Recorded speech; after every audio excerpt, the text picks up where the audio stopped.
welcome to another episode of Purple Insider presented by FanDuel. Matthew Collar here, and returning to the show, Eric Edholm, NFL.com, and one of the OGs of the draft universe. So we do want to talk a little draft here, and we've got some major events for the Minnesota Vikings. But I'm going to start you out in a little bit of a different place, Eric. Let's just say that you were JJ McCarthy over the last week. Like, how you feeling? All right, let me get in my Zen mode. Yeah, here. get in your Zen Go mode, ahead, yes. do Sorry. your meditation and so forth. I mean, because talk about a whirlwind for this guy where he comes into the league, tears his meniscus, watches someone else win 14 games with what's supposed to be his franchise. They get rid of that guy, say, now you have to be that guy. Then you get hurt 3-4 more times in your season and your GM is fired. And welcome to the National Football League, my friend. And they were a game out of being in postseason competition. You know, I mean, it was crazy. It was like they were just that much farther behind everybody else. Yeah, I mean, it was wild to watch. And I always root for guys to have success. You know what I mean? Not everybody's going to succeed in this league, you know that. But obviously, you don't want flops. You're not looking for. But you always kind of felt like JJ's route was going to be a little bit different. Now, obviously, you can't predict all the injuries and everything, and you certainly can question, the approach to Darnold and how they did that, and whether there was a legitimate plan B to get any kind of insurance for him as well, too. But stricken with bad luck, unfortunate circumstances, and now where are we? How do you weigh JJ's future at this point based on what we've seen so far? I'm not saying he can't, Sam Darnold, Geno Smith, you can go down the list of guys who had slow, rough, turbulent starts to their career and had success. But is it going to be in Minnesota? I guess that's the question you have to ask. Well, that seems like a good question for two podcasters to go a little further into discussion Roll on, around right? a little, Am I yeah. right? So there's a lot of different ways that they could approach this. And one thing I think we know is very clear, since they're not going to hire a GM until after the draft, Right. is that this is Kevin O'Connell's call of what they do at the quarterback position. When you watched JJ McCarthy when he was coming out in the draft, and then you saw him this year, I mean, what do you think of that development curve with McCarthy? Because mid 2024 training camp, I said, wow, it looks like he's turning the corner. And it looks like this is a guy who's even better than what people thought on the outside leading into the draft. Like, he was presented as this game manager. And what I was seeing is lots of physical tools out there, which I think we did see throughout this season. But it also felt like we saw the inconsistency that was at Michigan too. And there were also times this year, Eric, where I was like, he looks like he hasn't made any progress at all since Michigan. Since like day one at Michigan. When we talk about that curve, I think it has to be relevant, right? That he hasn't jumped up like we would have thought or like he needed to do from college. Yeah, I think you're right. I mean, obviously he was presented as a winner, as a guy whose stats may not always give you the full picture of what he does and what he did for Michigan during a title run. He clearly developed there. I mean, going from a guy who was competitive, tough customer with some athletic skill and some arm talent to somebody who when it was a tie game late and they needed to go for the 2-minute drive, like in the Rose Bowl, they could call on him, right? It was obviously a rush heavy attack, and that probably scared some teams away in terms of, well, if this guy's a first round quarterback, as everybody's saying, why aren't we using him as you would a typical first round prospect? So, there were definitely some questions about, and Harbaugh's answer was always, hey, we did what was that we played to the strengths of our team, and that sometimes JJ had to take a back seat. Again, I'm paraphrasing, but I mean, like I remember that conversation that you and I had in August of 2024, where it felt like now all of a sudden Sam's on a clock, right? When are we going to see JJ? When is his, do they wait till they're out of the playoffs? Do they bring him in here and there? Whatever the case was until the knee injury. So, heading into this season, I felt pretty good. I felt like they obviously bypassed Sam, didn't shackle him in any way, allowed him to walk in free agency.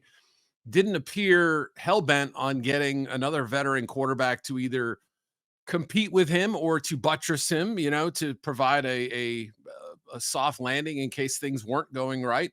Um, the Sam thing didn't work.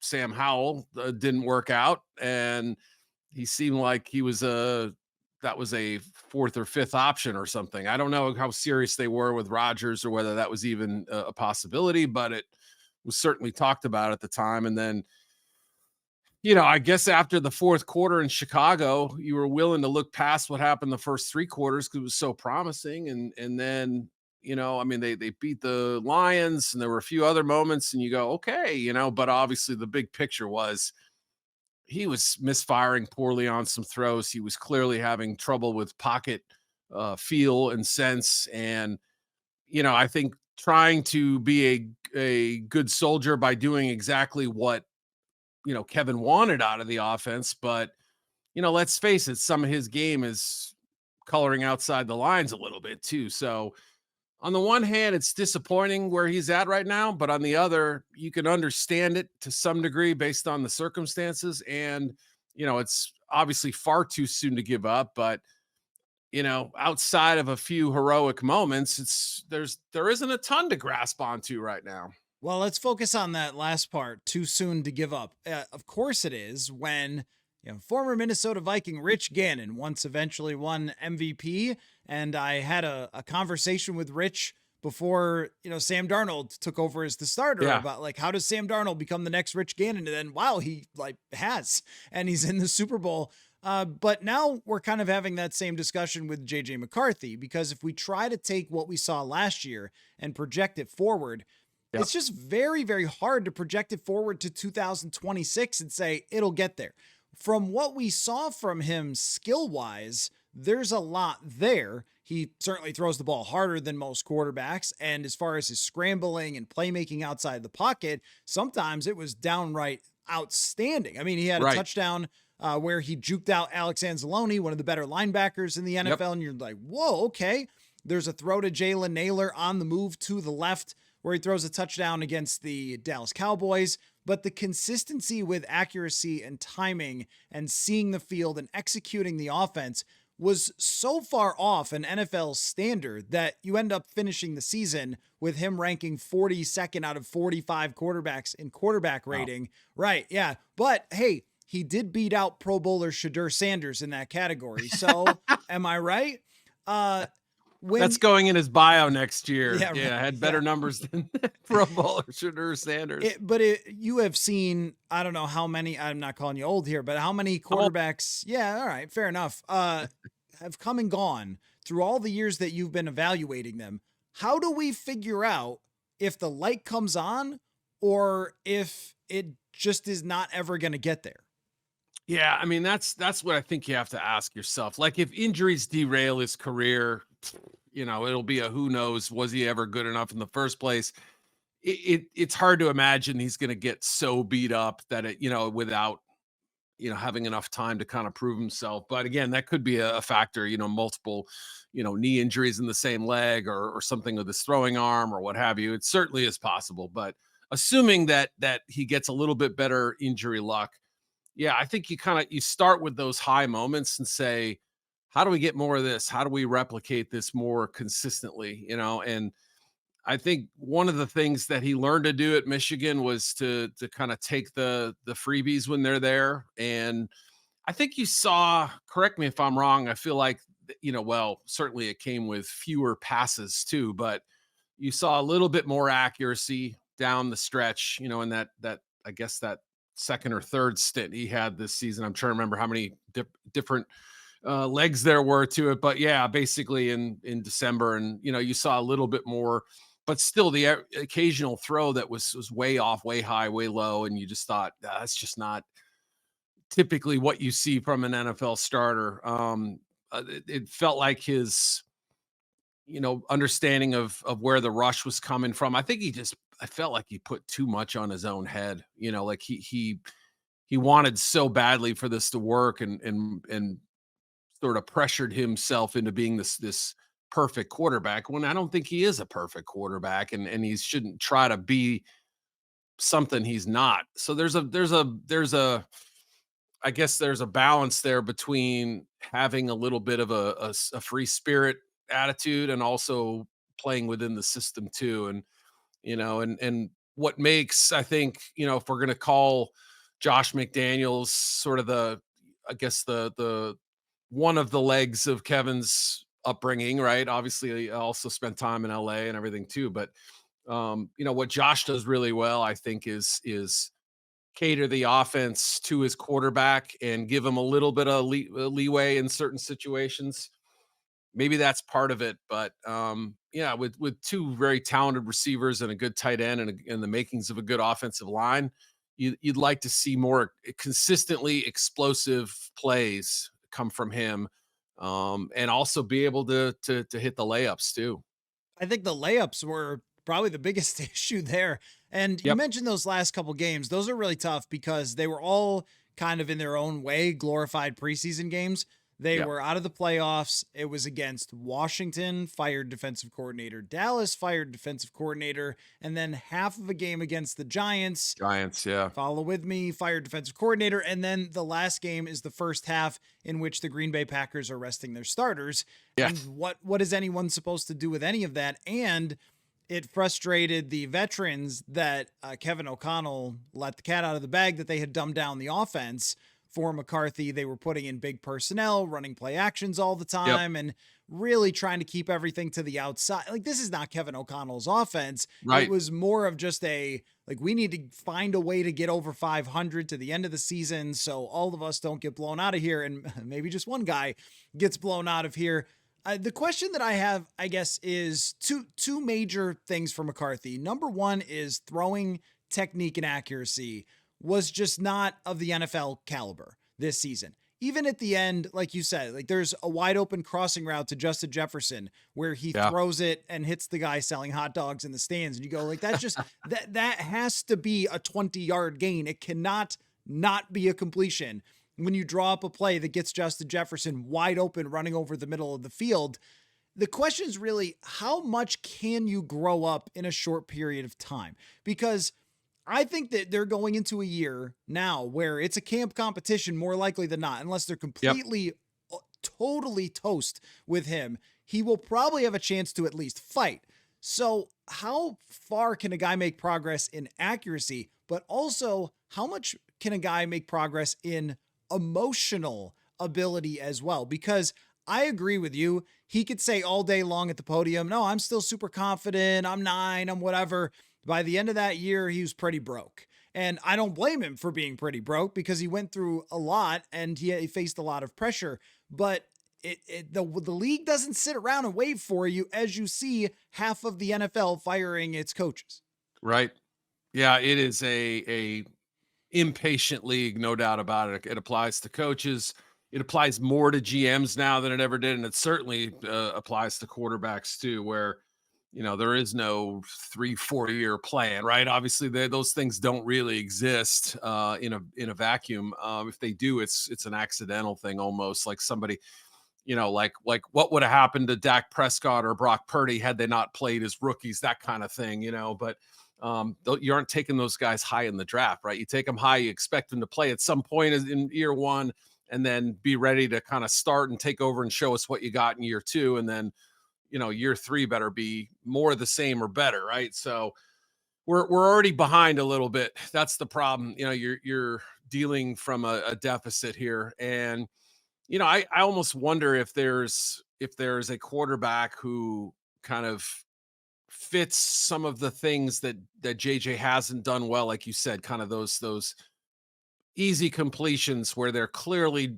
drawing it up for Justin to get the ball, and he gets a good look, and you're missing those throws. Pair him with a quarterback who makes those throws, right? I mean, maybe they don't have the strongest arm or scrambling ability, but what you're going to get from them, and that kind of consistent underneath accuracy stuff that is critical to the position. But some guys obviously do it better than others. So, and having the direct competition could sort of have JJ open his eyes a little bit and say, all right, I've got to change my approach a little bit here. I can't be so greedy on those plays. And it stinks too, right? I mean, like you want a guy to not only not be broken, but to have that kind of spirit as a player too, and that self-confidence come out naturally too. Like I feel he had that one play against the Packers there, and then he gets penalized. This is almost like a synopsis of his career, right? You see a little kernel of excitement, and then it gets knocked down a peg, right? So that's the toughest thing, and you can't go into this year without having a really strong plan B and a potential plan A, I think, at that position besides him. So how they go about doing that and who fits that bill is going to be pretty interesting. I mean, there's obviously some familiar names, and there might be some names that are new to Vikings fans that they have to consider as well. Okay, don't start saying names yet because I want to get into I names. like teasing. That's all I do. Yeah, it's good. Yeah. That was really good. That was like a NFL Network segment or something. Where Woo. stay tuned, and he's gonna come up with Drew Lock when we come back. But when it comes to, I think developing accuracy is a thing that takes quite a long time. And I was wondering if you had comparable quarterbacks in your mind who met these check marks of, you can clearly see where they're coming from drafting him in the first round with the Yep. physical tools and with the highlight caliber throws and runs at times. And you could see where that energy and enthusiasm and all that sort of stuff would be captivating to people. But he just needs to play football. And I've had some crazy stats. I've had a lot of time to think about it. And I think the craziest stat that I've come up with is that he hasn't reached 1,000 passes since high school yet, which is totally insane since, That's wild. right, since, here's Caleb Williams and Bo Nix with over 1,000 NFL passes, and he Yeah. hasn't even reached that since college. That is a shocking statistic. So I'll let you think of some if you've got them, but there's other quarterbacks who were like this, and some of them eventually worked out and some of them did not. Like Mitch Trubisky kind of has a lot of these markers. They loved Mitch Yep. Trubisky's athleticism.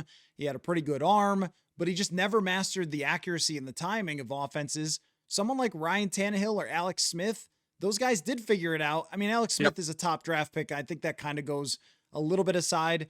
If you want to know, because I've, again, Pro Football Reference, shout out to those guys. Yeah. The most comparable quarterback through 10 games is EJ Manuel, statistically, of right. A guy you So, know well. a You guy were I you know were well. Great you were guy. covering the By Bills way. then, right? Yeah. Yep, exactly.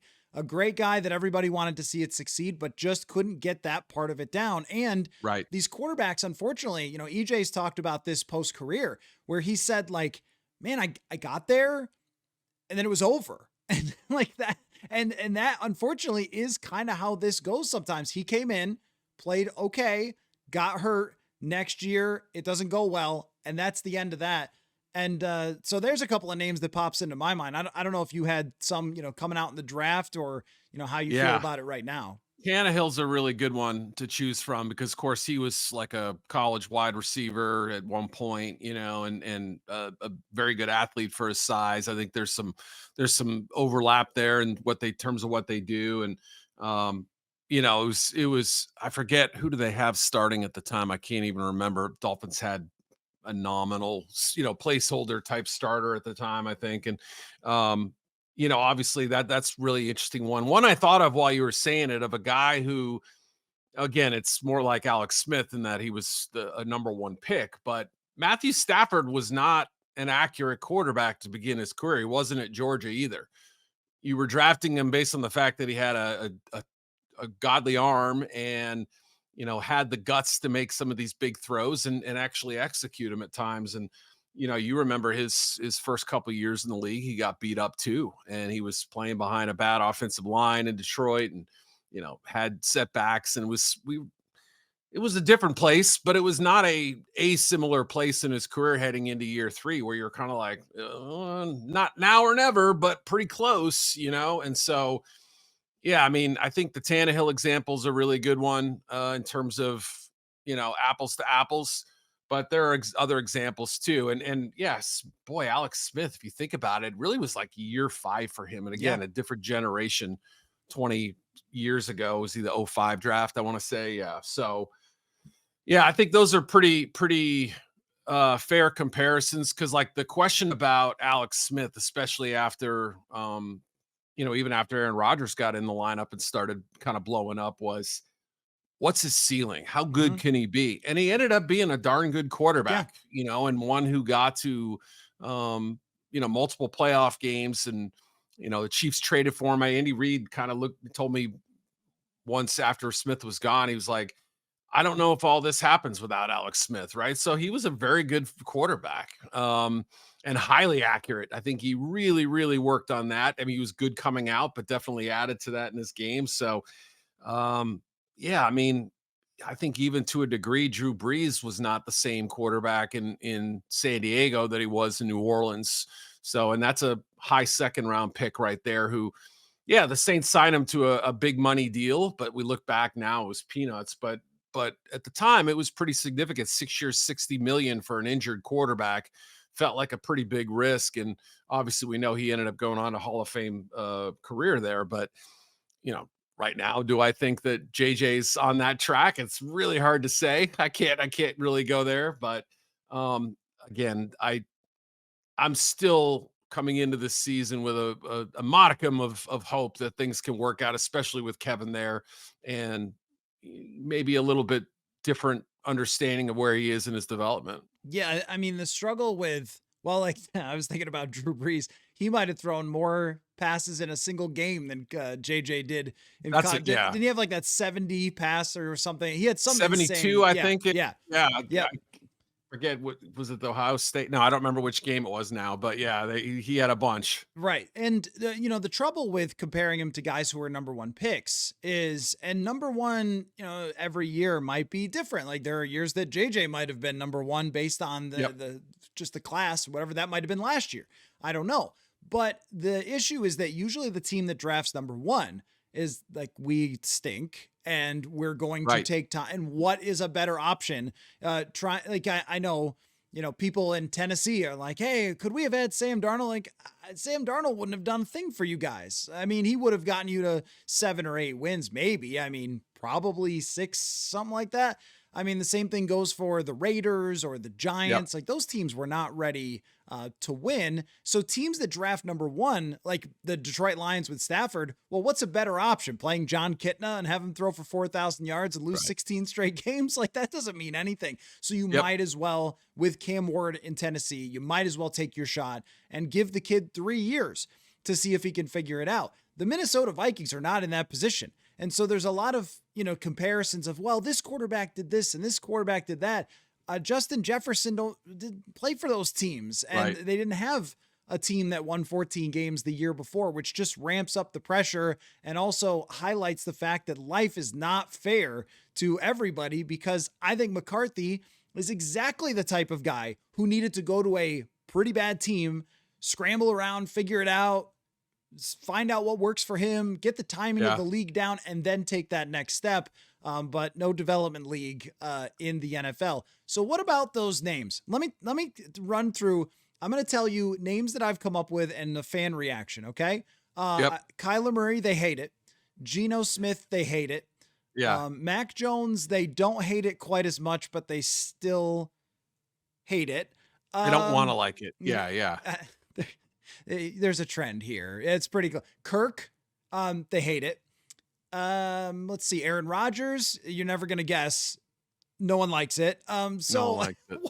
what do you do in this position when you're still trying to hold out a little bit of hope, but then there's all these other quarterbacks, and it was just 2024 where Vikings fans didn't like when they got Sam Darnold and he won all those games. So how's anybody supposed to know what to do with this?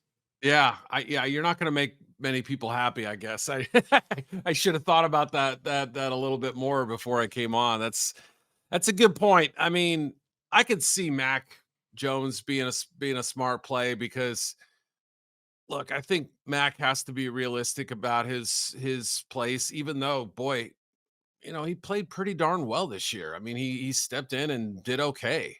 Um, I wonder if the Texans felt better about uh CJ Stroud. Would Davis Mills have been available? I don't know. I mean, he was 3-0 and taken over this year. A kid who, was sort of a inexperienced project as well. Again, I'm just trying to think of those I think, turned himself into a good quarterback behind the scenes a little bit. A very good number two. I don't know how great he is as a starter, but that's kind of the level of player you're probably going to end up with. Aaron's obviously, it would be fascinating if he came this year after all the talk a year ago. Would this just be a send off? Is this the kind of situation he'd be open to working with JJ and making it happen the right way, knowing that, he could be giving way to the younger guy at some point and not get the perfect send off or whatever. So that's what you have to consider too, is that, is it a quarterback with all the skins on the wall and the ego that comes with it, or is it somebody kind of a little lower on the generational talent scale who has a little bit more clear eyes about what they're expecting out of him? So that's kind of where I would lean more towards the Mac Jones level possibilities. There's not going to be a perfect one. I kind of forget your original question, to be totally frank, but just the idea of like, how do you make it work and make it work right? You have to kind of, obviously Mac had to take a back seat to Purdy. And there was a point this season where we still weren't sure about Purdy's toe, I guess it was, trying to remember what his injury was. But, and every week Mac had to say, I don't know who's the starter. I don't know what the deal is. So he's been through some junk before, and think about the season he had in New England where, the play calling was ridiculous. Patricia was calling plays and he went from number 85 on the NFL Network's top 100 players to what a joke this guy is, right? And, now we kind of know, well, he was put in this horrible situation where he's had to throw these passes up. So, yeah, as I talk myself into it, I think Mac Jones would make a lot of sense there, but yeah, like you kind of said, I don't know that anybody's going to look back and go, or when it happens, they're going to say, this is quarterback nirvana. Now we've got it. No, I think it's going to be met with suspicion until one or both prove they can handle it. Yeah, there was no real question. I just told you that fans don't like any option, and I give the PSA to them all the time. Like, guys, we're going to talk about these quarterback options, and you're not going to like it. This is gonna. It's sort of like the podcast version of like Open Wide. Like, Yeah, prepare your kids for what's coming. Right? Exactly. Yeah. right.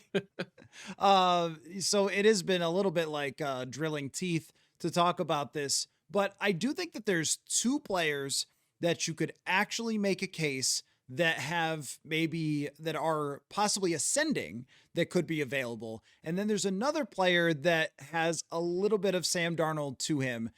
And then there's another guy that I think it would be totally ridiculous. So the two guys that I think are ascending would be Mac Jones, who is probably better. He's probably closer to the rookie version than he is to the version that was Yeah. really bad. And then that thing in Jacksonville last year is a total circus. So, this is more probably what he is. And that's very Kirk Cousins like, which if you get Kirk Cousins on a cheap contract, a different version of him, maybe you can win some games. The other one Yep. is Malik Willis, who I wanted to ask you more about Malik and his situation. And then the one that is sort of Sam Darnold-ish is Kyler Murray, where I think the Cardinals are so irrelevant that no one even says they're a bad organization. They focus on the Browns, they focus on the Yeah. Jets, but you're like, can we look at the Cardinals, please, when we evaluate Kyler Murray? But everyone really doesn't like that idea because it feels like 8-9 written all over it. And the one that would be hilarious is Geno Smith. If Geno Smith came here, he'd throw 30 touchdowns, 27 interceptions, get Right. sacked 68 times, and they would somehow win 10 games. But what about Malik? Do you think that he is on the search for, hey, get me as much money as you possibly can, somebody give me a starting job? Or is the NFL going to look at him and be like, hey, that's great, but you threw like 90 passes for the Packers. It's not like you had a season started. Yeah. I mean, I think he drew some fascination to him this year. I mean, you complete almost 80% of your passes, even at a small sample size. People are going to sit up and take notice. And the fact that Packers fans were kind of split on who the quarterback should be at the end of the year tells you something too. I mean, Malik gave them a steadiness to, which is wild if you remember his college tape, which was, we're not a great team, Malik. We need you to go out there and kind of make some plays and like really play out of structure and use your athleticism. And, he's got this sort of unusual running back like build. So he's obviously, built for a little bit of, taking some hits. That's a good thing. Has the athletic ability and can play outside of the pocket. That's an example of a guy who has really honed in on his accuracy, not an accurate quarterback in college. He was more JJ McCarthy than he was, Alex Smith or whatever, like the 6 yards and in, everything's going to be complete or right on the hands, So, but man, he's really turned into kind of a nice system guy, and also giving you the design run option, the scrambling option. You can play outside the pocket or you can play within the pocket. I'm not saying he's obviously Pro Bowl level yet. He hasn't established himself that much, but what hurts the chances of ending up with the Vikings is that it's not a one quarterback draft, but it could be a one QB first round. It could be the kind of uh off season where all this talk and bluster about all these veterans on the move, Daniel Jones could stay put. It may not end up being this flurry at the position. So that kind of ups the value, I think, of a guy like Willis. Plus, he has a familiar pair of people running the Miami Dolphins, who are probably one of those teams that now they have kind of a built-in excuse to move on from Tua, even if it comes with a Russell Wilson-like cap hit, dead money hit. The Broncos just proved that you can, host an AFC championship game and still survive one of those hits a couple years later and they were competitive this year and last year. So I could see the Vikings, the Dolphins, being a real candidate for Malik. I'm sure he would, love the opportunity to sort of be handed the starting job. But I don't know what his market's going to be. I don't know what kind of salary he commands. Does he prefer sort of a 2-3 year kind of a deal? Or is it just like a big 1-year contract, bet on himself? Is it something a little longer? How much is guaranteed in his deal? I think it's going to surprise some people how much he gets. I don't know if it's north of 40 million, but I'm just saying, like, these days, it wouldn't totally shock me if he got a starting quarterback salary and given that opportunity, at least with, some competition, like Quinn Ewers, right? He started a few games for Miami down the stretch. That could be your competition and maybe one veteran in there. But, as far as the fit in Minnesota, I would love it. I just don't think that they're going to have the resources to pay him. Okay, let me try. Let me try to be. Let's hear it. I'm going to be KOC. I'm going to try to convince you, Malik Willis. Imagine being that fast and strong and athletic as Malik Willis. So pretend you're him, and you've just done this in Green Bay, and now you've got offers from Miami, Arizona, and Cleveland. Yep. And the Jets. You got to throw the Jets. Of course, the Jets. And to your point about the money, Fields got like $30 million on a 2-year deal. So, and we already knew how he was really bad.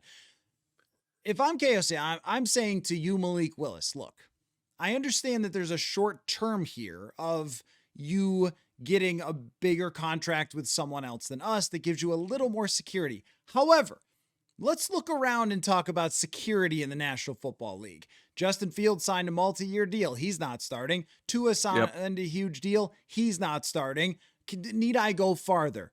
Here is what happened to the last guy that showed up here on a 1-year contract that was relatively cheap. He left and got $100 million from somebody else. Let's talk about the last guy before that. That guy tore his Achilles and also left and got $100 million guaranteed. Those are my last 2 quarterbacks who did well in this system and left. And you may like Jalen Waddle. You may like Marvin Harrison Jr.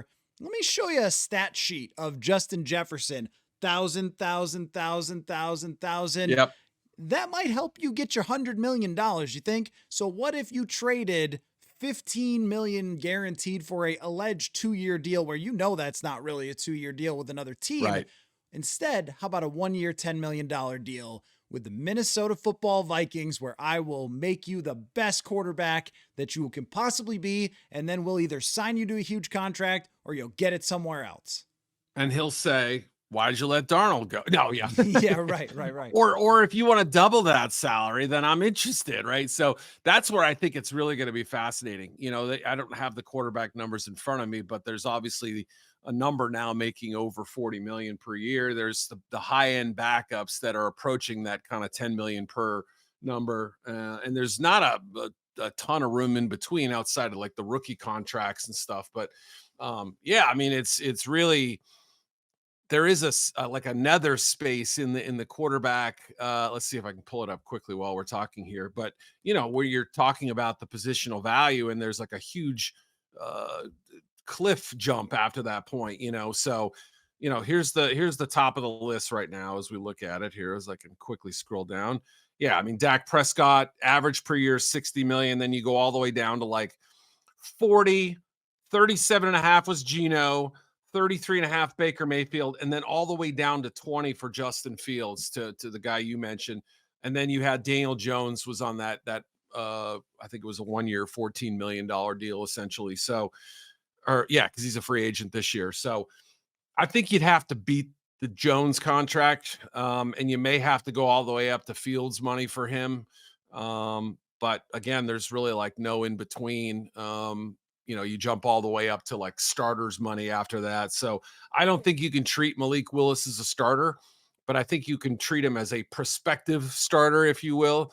And if the Vikings can make a big 1 year offer and paint it the way you did, I think that's the best chance they'll have is to say Justin's been dying for a guy to latch onto. You have a chance to beat out a quarterback who's not only been hurt but ineffective as well. And I happen to be a pretty good play caller. I like to build my offense around my quarterbacks. And boy, you saw it when they played the four different guys. After Kirk got hurt, that was some of Kevin's best coaching in some respects, like making chicken salad out of the chicken parts they had, right? And so if he can do that for guys like that and keep them afloat, then I think he can elevate somebody like Malik Willis into that, kind of that Darnold. Obviously, Cousins had more experience before that, but still like that level of next stage of your career contract. Yeah, whoever would have thought we would have been saying, man, if Nick Mullins was the quarterback this year, they'd probably be in the playoffs. And yet those sentences got said this year. So So much changes, man. I Yeah. know, right? In 1 year or 2 years, how that was something I mentioned on the show last night was just like, how do you feel about Kevin O'Connell? Pick a date. And the answers would be so wildly different because 100%. even at the end of 2023, people were saying, well, he didn't really adjust his offense enough to Josh Dobbs or something. But Josh Dobbs is also like really not a good quarterback. And he showed up one day and was Right. starting the next, right? I Right. mean, like, Right. Yeah. That was a tough critique. But one more thing before we need everybody's Super Bowl pick because it's Super Bowl week, and if you have guests yeah. on your show. But before that, so now Kevin O'Connell's in charge of the draft. That's interesting because that does not happen very often that all of a sudden a head coach is totally in control of what's going to happen in a draft. Let's just assume that they really need to win in 2026 and get back to the playoffs. So it is a win now draft, not a pick your favorite project and develop him over 3 years Right. draft. Who in your mind would stand out if that is now the approach? So you're not That's a just good way saying to- best player available. It's like, yo, buddy, you got to win. You need a contributor day one at that 18th overall pick.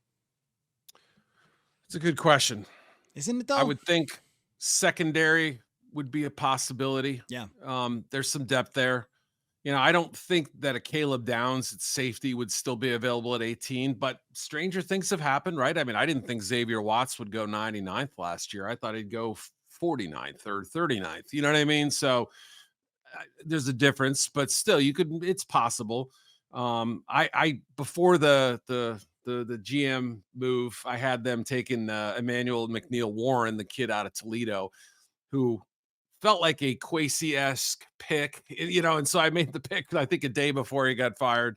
That would not necessarily be the win now guy, although boy, I think he's a better football player than maybe people realize. But again, you take a a non P4 prospect, that probably falls outside of what you're talking about there.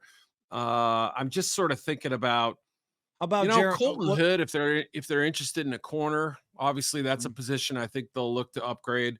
Um, Kid who's played in 3 different systems in college. It was at Auburn, Colorado, Tennessee. Um, has been a little bit of a journeyman, but has played a decent amount of college football and for a 3-year guy. And, I bowed out of the second day of practice, or maybe it was the third. I can't remember. He basically, I think he was hearing from his agent, like, I don't need to do anymore, so I'm in good shape here. I think he could be a mid to late first round pick. So that's a possibility. If we're talking more, give me another position like, Well, running back is what comes to mind for me because they want to be more explosive at that position. I mean, if Jeremiah Love's there, that's the ultimate one. Mm. That's the ultimate, like, screw it. The kid's just too good. Put him on turf, and like give him sort of free access to do his thing. I think he would have they would love him. That would be the perfect. I didn't even think about him, to be honest, as a Viking, but that makes a lot of sense.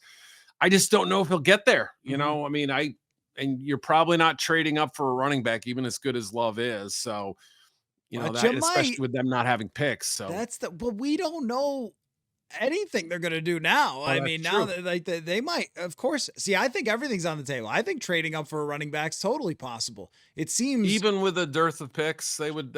Yeah, I mean, they've got some more picks than they've had in the past, but I Okay. mean, for me, it's they just hired Frank Smith from Miami, who was in part of their run game that was very successful over the last few years. And they have their top 2 wide receivers, assuming that Jordan Addison makes 11 p.m. his bedtime for the rest of the offseason. Drinks And milk, 4 on the yeah, floor, right? All that stuff. exactly. But let's just assume that that's, so they're pretty set at receiver. They're pretty set. I think they'll keep Hawkinson. They're pretty set at offensive line outside of the center position. Yeah.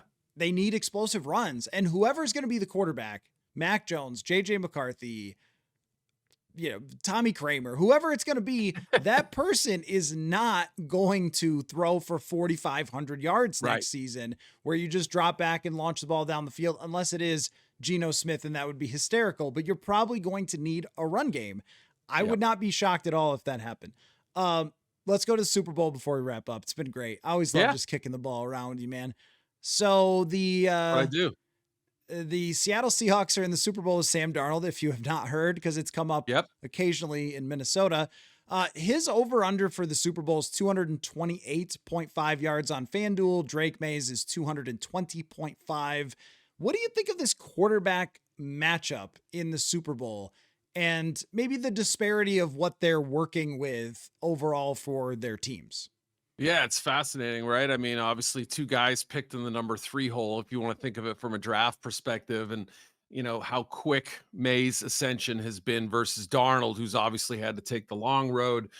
Tough years in New York, tough time in Carolina, sit for a year, kind of reset, that's what Mac Jones essentially did this year, I guess. And other guys, you go through the Santa Clara car wash there. It works out for some guys, um, but yeah, I mean, for him to come through, I mean, I specifically remember talking to one team. Granted, it was a college guy who I was talking to, not a pro scout or assistant GM or GM, but still somebody who was just sort of had the thought of, like, after Seattle signed Darnold, you know, he said, "Can you believe these guys?" It was a very, like, terse reaction of like, "Man, I can't believe they signed him with that kind of money."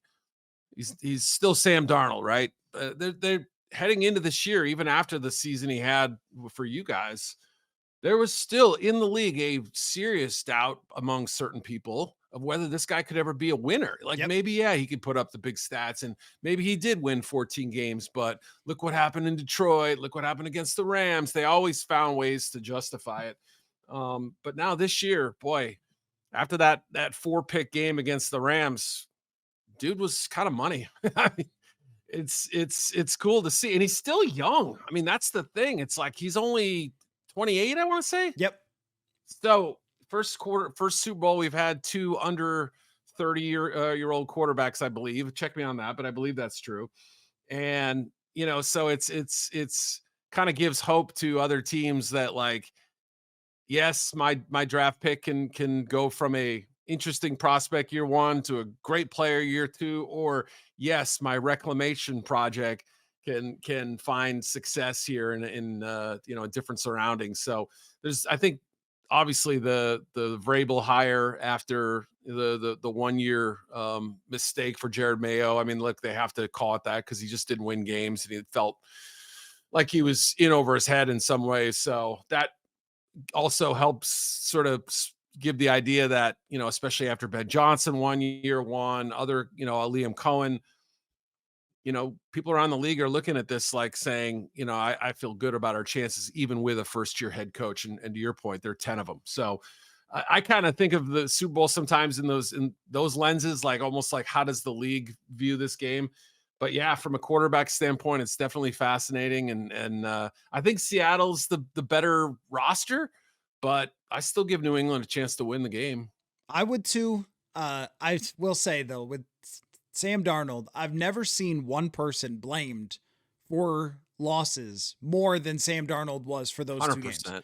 And there's 52 other guys, and there's an entire coaching staff, and there's an entire front office and everybody else, and it all fell on one guy after Yep. those games. He's a choker, he sees ghosts, all those things, which is strange because Justin Herbert's going on his fourth playoff meltdown, and everyone's like, no, Herbert's top five. And you're like, It's oh, not okay. him.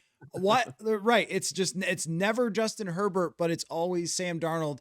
And it's probably not true for either guy. And so to see him get this team around him that is so complete, and then Yeah. him look way more comfortable. And that's the other thing too, is that your first playoff game is not like your fifth playoff game because you've been there and you understand that things ramp up and the pressure and everything else. Yep. And that's where I wonder about with Drake May. Like, you have one guy that's a lot more experienced here. Also, my thing is Seattle's D line versus the O line of New England is the biggest Could be a mismatch. mismatch. And when that's been the mismatch, we have not had great Super Bowls sometimes because it's just been so much pressure on the quarterback.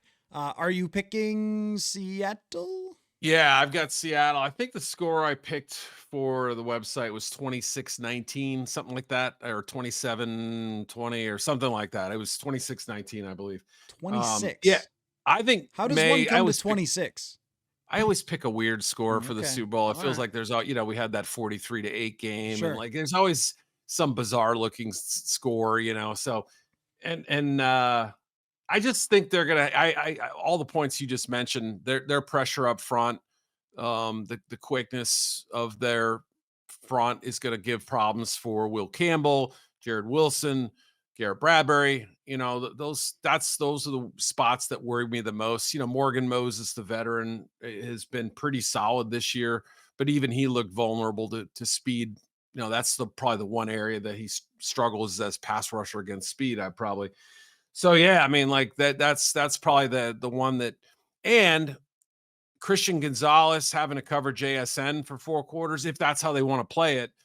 I mean, look, Christian's great, but like I think he's better against the non-JSN type of receivers, when he can go up against although he covered Mims against I was gonna say, like, if he gets a Cortland Sutton, they played it opposite. They had Carlton Davis on Sutton and they put him on Mims. Mims did get him for that one deep pass, and then Gonzalez really played well after that, I felt like. So, but man, JSN is just a different level of animal, I think, and they'll have him moving around. I mean, I think some of those metrics where they measure how far receivers run, it was like him and Amon-Ra St. Brown were like the 1 and 2, I think, or like those kind of guys where they're on the field every place. They could play outside, they could play inside, they're in motion a lot, whatever.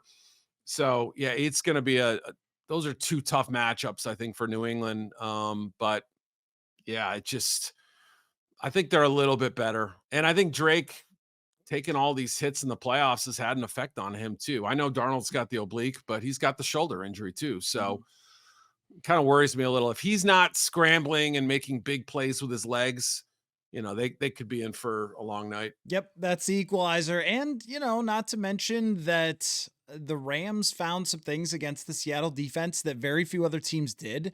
And Josh McDaniels is pretty good at his job. And the Yeah. Patriots video everyone's practice. No, I'm just joking. I'm just kidding, but there are still people there from that. Slip that in there. Yeah, Yeah. just slide it in there. No Hall of Famers for Belichick and Robert Kraft. Anyway, Yeah. well, this is great as always. Love anytime we can catch up, man. Really appreciate all of your time, insight, takes. And when the Vikings have their new quarterback, you'll see the white smoke come out of TCO Performance Center, and we'll get together and break down Malik Willis's college tape when that I love it. happens. It Thanks a was a lot. fun study, but it came with some warts too, man, so Yes, it'll be fun going back. that's for sure. Thanks for your time, Eric. Appreciate you, All man. right, buddy. Talk to you soon. All right, now we welcome Maggie Robinson into the show, a special contributor to Purple Insider for the Robinson Roundup. And man, your rounding up has been very busy in recent weeks, and it has not slowed down much at all as we head into the Super Bowl. So, Maggie, where would you like to begin? Well, happy Super Bowl week, everybody. I will tell you one little anecdote that happened to me this week. Nothing is like a slap in the face more than when you're back in college and you feel like a college student and you get like a 1 year ago today, you were at the Super Bowl, you were at the Pro Bowl. And I'm like, man, why am I back at school? But this is all going to be worth it. I just thought So, it was wait, funny. what did you do at the Super Bowl? At the Super Bowl, I was helping with production and like the timing of all the movements of like halftime, of the players running out of the tunnel, of Carissa talking at pregame, like all these different timing elements with Fox. I was helping coordinate with them. Oh, very cool. All Yeah, right. it was cool. If only Um, it had been a good Super Bowl. I mean, listen, as a Birds fan, I was like, "Go Birds! This is awesome." Was it the eventful game we wanted? No, but we'll see. Maybe this year. Um, but on the other side of the field, coaches, everyone's favorite topic. We're almost done talking about it, but all 10 head coaching positions are now filled unless someone has a weirdly timed announcement. Cross your fingers. Um, But here's the deal. I think for anyone who complains that like NFL is getting slow, there's not that much going on, like off season, whatever. No, this is like a drama, a soap opera right now. And I want to point to Cleveland specifically because the Browns just hired Todd Monken. What is happening? The amount of like triangles of people mad at other people in this whole conversation is insane. But before we get into that, I want to get your take. What do you think about this hire? Oh, well, yeah, I know that it seemed like they were going to keep Jim Schwartz because he Mhm. has been one of the best defensive coordinators in the NFL for a really long time. And the Cleveland Browns defense was phenomenal this year. And he doesn't get really a chance to be the head coach. He had been a head coach years and years ago with a really bad Lions franchise and then never gotten another chance. I guess that's kind of what's happening to Brian Flores, only there's not, the lawsuit issue, but it does happen that guys get pigeonholed like that. And it seemed like there was no better opportunity than with Cleveland, where he had already proven himself and on his side of the football to make that change. And then they all of a sudden pivot and go to Todd Monken. I do think that from his offensive acumen and what we saw with the Ravens. Now, it may have come apart a little bit with Lamar Jackson at the end, and maybe the communication wasn't great there, but you go back and look at 2024, which now in the NFL feels like 17 years ago. But when you go back and look at his offense, I mean, Lamar Jackson had his best statistical season in 2024 and was very worthy of winning the MVP. It went to Josh Allen. And I think that what he did was modernize that offense because Lamar with Greg Roman, that felt like it was a step behind in the passing game. And Lamar throws for 41 touchdowns, only 4 picks that year. It was absolutely prolific as a passer without elite wide receivers. And for him to not, stay with the Baltimore Ravens, and I know there's their change and they're going to bring in their own people. But I mean, that might be a big change for Lamar Jackson now with their offense. And if they don't get it right, it won't be the same as it was 2 years ago. But for Cleveland, it's the worst job in the NFL because there's a lot of pressure. It is a crazy fan base who has stuck with that team forever, and they have no real answer, not just at quarterback, at wide receiver, at running back. Their offensive line, which was once very good, has corroded and come apart. There is nothing to work with on the offensive side. And now you're changing DCs. So there's no real guarantee that you're going to have the same performance on that side of the football either. I think it's a very, very tough spot. And the first thing they have to do is figure out who is playing quarterback. But if they give it time, and this is always the problem, if they give it time and get a quarterback and get some weapons and build it up, But we've seen in the NFL, you just don't get time. It feels Yeah. like you're being hired to be fired when you're on these rebuilding teams. So I wish him the best of luck with that. But it feels like it's at least 2 years away if they find someone to play quarterback. And if I'm a quarterback, why would I sign with the Cleveland Browns? So they really have to just try to draft someone in a draft where there's no obvious choices outside of number 1 overall and Fernando Mendoza. Ugh, not great. No, and I think he's probably a lock for the Raiders. So I think that's kind of off the table. Something else that I read today in Todd Monken's press conference, he literally said, yeah, like I didn't take this job because of Jim Schwartz. I took it because of the defensive players that are here. He outwardly to the press is like, yeah, I think the defense is great. I'm not crediting the coach though. It's the guys. And to say that just feels like it's fuel to the fire of this dumpster fire that is the Cleveland Browns. And I want to say they also pointed to a lot of his experience. But he was a coach at Southern Mississippi. Turning around a Southern Mississippi FBS team is much different than turning around an NFL team. Those are not the same thing. And to point to that experience, it's like, hey, this guy knows what he's doing. He knows how to lift someone off the ground. I don't think that's a comp you want to be making. Yeah, the comment about Schwartz, I just thought was maybe he phrased that in a way that he would like to try again. Like Yeah. I know Know that. I know what you're saying, but you could just say we're gonna evaluate whether Schwartz is gonna come back, and then we'll make a Yeah. decision rather than trying to spin it into some like one-liner. That was unnecessary. And I know maybe he's nervous in his first press conference as head coach, but when you look around and you go, all right, it wasn't a great hiring cycle anyway. Mhm. Who would want that job? Because Yeah. are you going to be asked to have Deshaun Watson come back and play? Like that's something that Is that on your hands? I've Oh, assumed that no. the answer is no. I've assumed that he's done in Cleveland, but I mean, he's still on the team technically. And the owner, who was the one that made that deal for Deshaun Watson, he's still there. He's still involved, and he's been hiring and firing coaches and has been really the common denominator for a long time. So, I mean, yeah, is Todd Monken a great candidate who's been proven before and has won a lot of stuff? No, I mean, but I think he's got a good offense, and that's really all that's going for him in that hire. But it is an uphill battle, and it feels like one of those hires like Gerard Mayo with the Patriots or David Culley a few years ago with the Texans, where it's, all right, this guy's going to come in, pretty much fall on his face for a year, get us a high quarterback draft pick. And then after that, which is a really long time for Cleveland Browns fans to wait. But when you look at that division, I don't know. I mean, Pittsburgh may not be perfect, but they got a real coach who's won a lot before. You know, Baltimore's going to be back. You know, Cincinnati's going to be competitive if Burrow's healthy. It's a really difficult spot to be in. Yeah, and another less than ideal coaching position that was just filled is the Arizona Cardinals. They just got Mike LaFleur, and it's their 12th full-time head coach after they fired Jonathan Gannon. That's a crazy number that they've just been rotating through guys. Nothing has been able to stick. No one's been able to build a culture longer than what I think 6 seasons. That feels really telling to the bigger organization. That's not the coach's fault. If you can't have a guy stick around for anywhere in the double digits, we got problems. Mike Tomlin was just around for like my entire lifespan.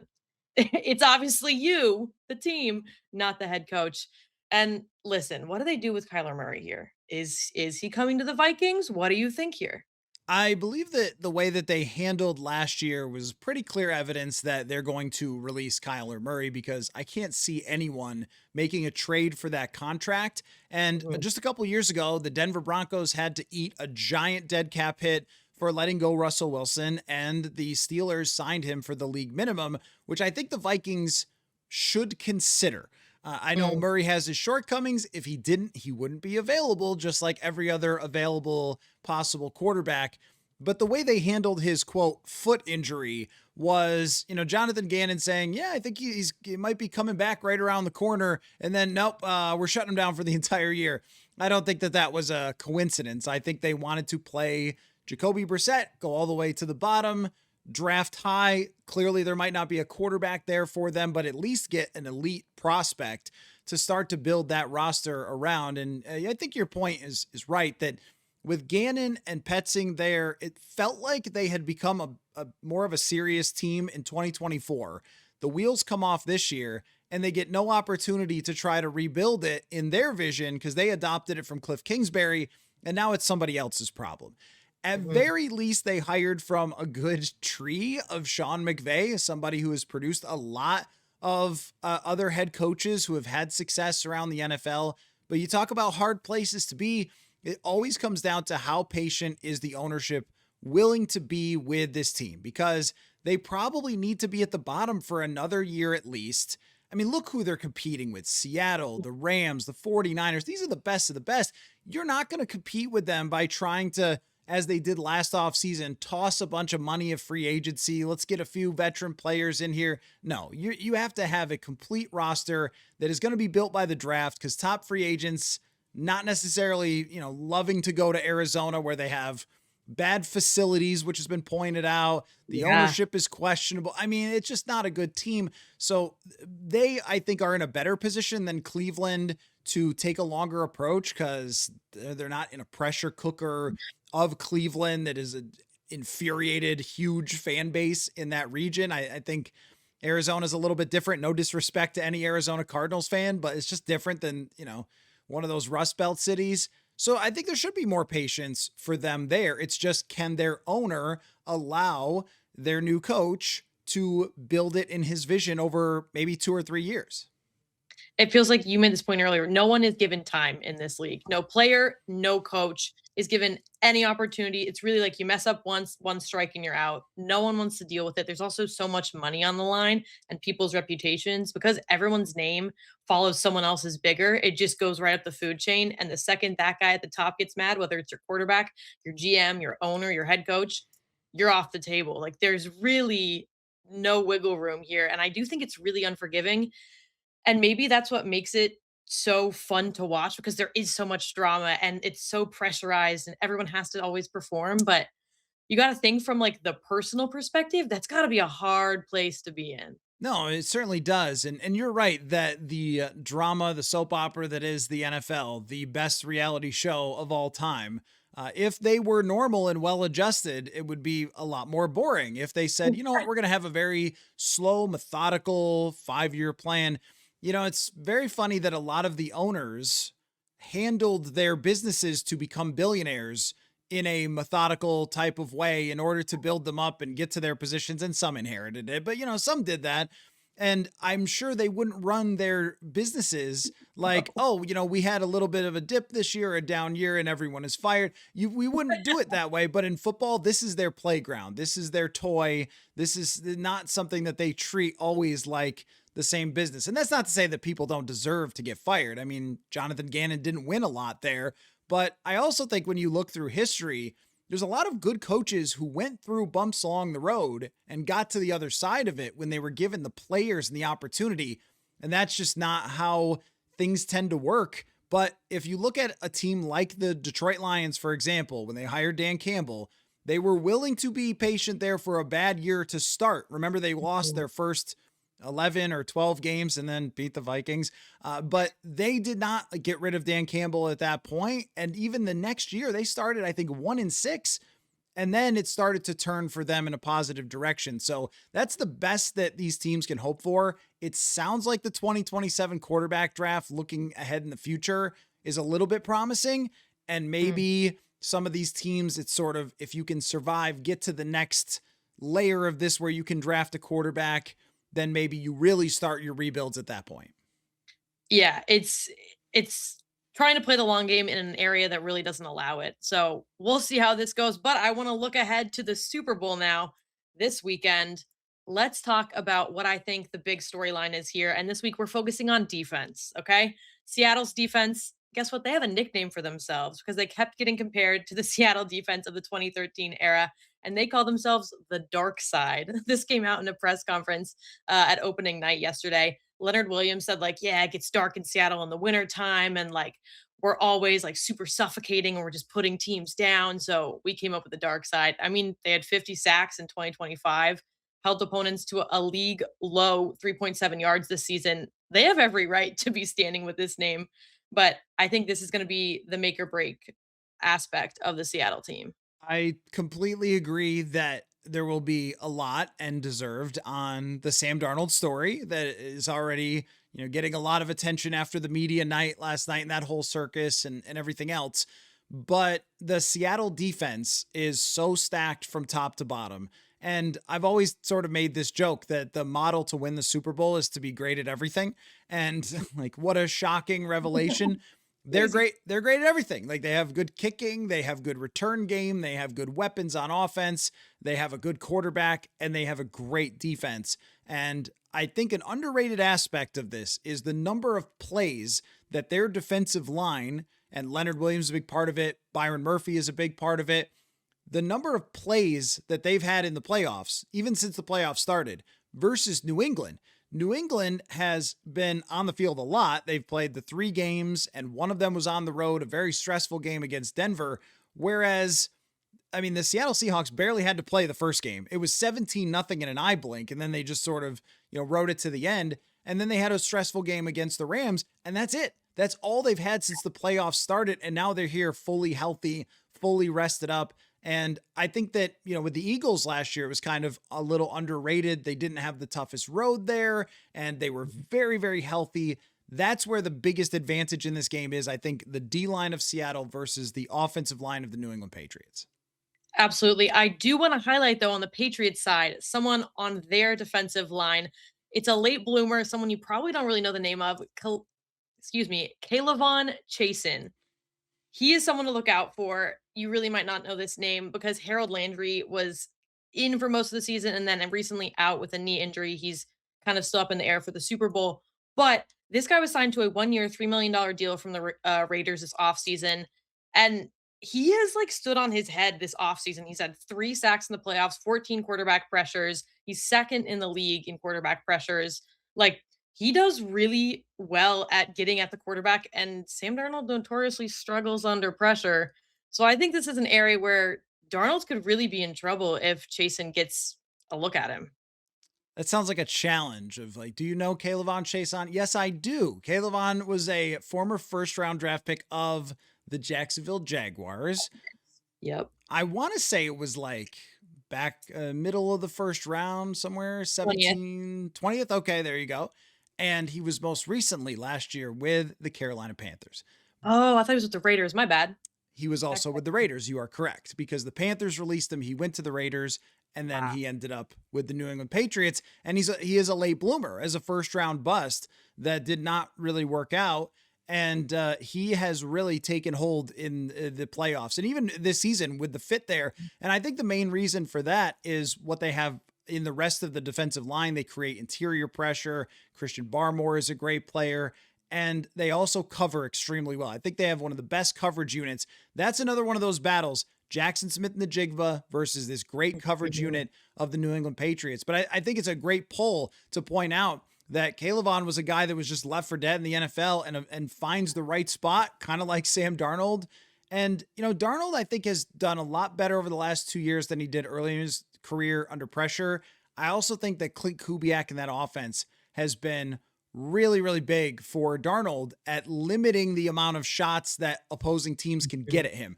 Bootlegs, rollouts, play actions, moving him around a little bit to keep him away from guys like that, because that Patriots D-line, as you're pointing out, this is one of the most dominant runs we've seen from a defense really ever through a playoffs. They shut down Herbert. They shut down Stroud. Stidham, he is what he is, but still, they have had a great run to the Super Bowl. So these two defenses, they deserve to be here. And I feel like defense is not always the flashiest, doesn't always get the most love. You're always looking at the quarterbacks in the Super Bowl scenario, which deservedly so. They brought their teams here, but so did the D-line. So give them some love.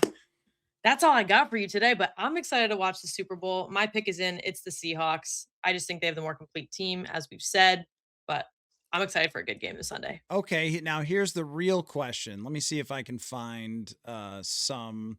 There's got to be, there's got to be a Super Bowl MVP on FanDuel here, right? Who is, I think Darnold is the favorite. Let's put it this way. Let me try to find this here. Okay. With where's the Super Bowl MVP? Oh, come on. I'll find the odds for that while we speak. If the Super Bowl MVP is not the quarterback, like give me a pick for who that would be for if it's not the quarterback.